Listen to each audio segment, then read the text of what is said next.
Պարոն Նորզյան, ձեր պարտքն է։ Հիմա մի բան էլ ասեմ, էլի կներեք։ Ձեր արձագանքի ժամանակ կասեք, էլի։ Դուք պարտավոր եք Հայաստանի Հանրապետության քաղաքացիներին վերադարձնել Հայաստանի Հանրապետություն եւ մի փորձեք մեր վրա կամ հայ ժողովրդի վրա վաճառել,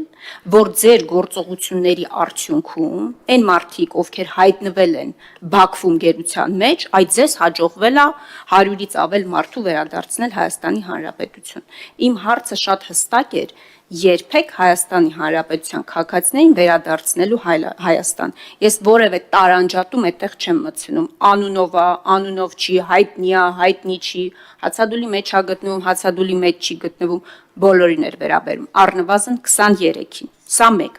Եվրամիության դիտորդների մասով նորից եմ ասում, դուք եք մեզ համոզել, որ շատ կարևոր է իրենց արկայությունը սահմանին։ Դուք եք դեմ գնացել սկզբում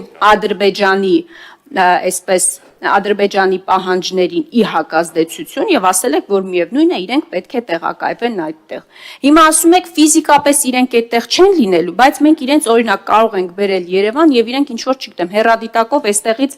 մշտադիտարկում իրականացնեն կամ չգիտեմ, գուցե իրենք օրինակ Երևանում գալու են ու միջազգային երաշխավորն են լինելու այդ համաձայնագրի, եթե ստորագրի օրինակ այդ համաձայնագրի կատարման։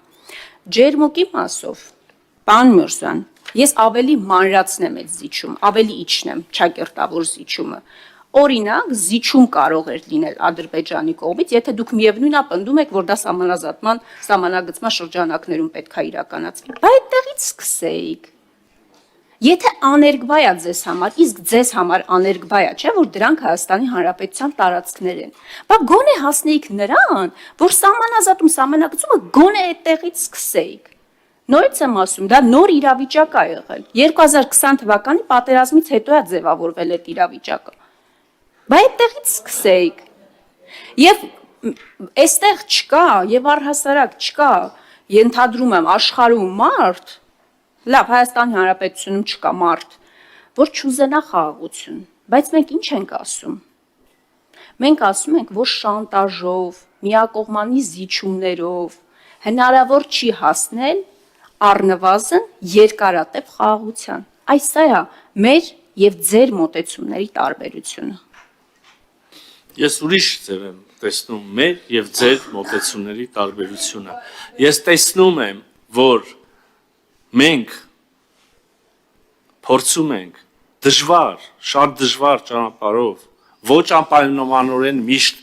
նույնությամբ կառուցողական մոտեցում մյուս կողմից տեսնելով, խնդիրների լուծմամբ, քայլը աղյուսի վրա դնելով փորձել հասնել խաղաղության իրատեսական։ Իսկ դուք այդ հնարավորություն ունեցել եք եւ այդ հնարավորության իրականացնելու համար ճիշտ հակառակ նկարել եւ հիմա էլ շարունակում եք։ Դուք հենց հիմա նստած ասելով ոչ մեկ խաղաղությանը դեմ չի, ոչ մեկ պատերազմ չի ուզում, տանում եք պատերազմի քարոզ, ականա տորպեդահարում եք, ականապատում եք, չգիտեմ, դեպի խաղաղություն տանող ճանապարհ, որը ձեր ասացի, ձեր սցենար իրականության դեպքում, իրականանալու դեպքում հանգեցնելու է Հայաստանի ինքնիշխանության կորստի։ Եվ ներողություն, եթե դուք տենց, ես է սենց Տիկին Խամոյան։ Ուրեմն խնդրում եմ, մեզ մի հիշացրեք մեր պարտքը, այդ թվում եւ գերիների մասով։ Մենք առանց ձեզ էլ այդ լավ գիտենք, եւ առանց ձեզ էլ այդ բեռը զգում ենք, եւ առանց ձեր ասելու էլ այդ անում ենք։ Եվ պետք չի ուղակի, ու դուք էլ դա լավ գիտեք, ու պետք չի դա այդ թեման կամ այլ շատ զգայուն թեմաներ անընդհատ մանիպուլացնել, իմանալով, որ նաև ամբողջ հասարակության համար է դա զգայուն, իսկ իմ գնահատականը ձեր գործունեության այդ հարցի եւ ձեր հարաբերությունների ճիշտ այդպեսին է։ Պետք չի մանիպուլացնել քաղաքական դիվիդենդներ հավաքելու համար։ Գոնե այն որ ասում եք որտեղ է կարմիր գիծը, գոնե սահման կա, գոնե դաշտ կա, մի մտեք։ Գոնե գերիների ու զոհերի թեմաներով շահարկումներ մի արեք։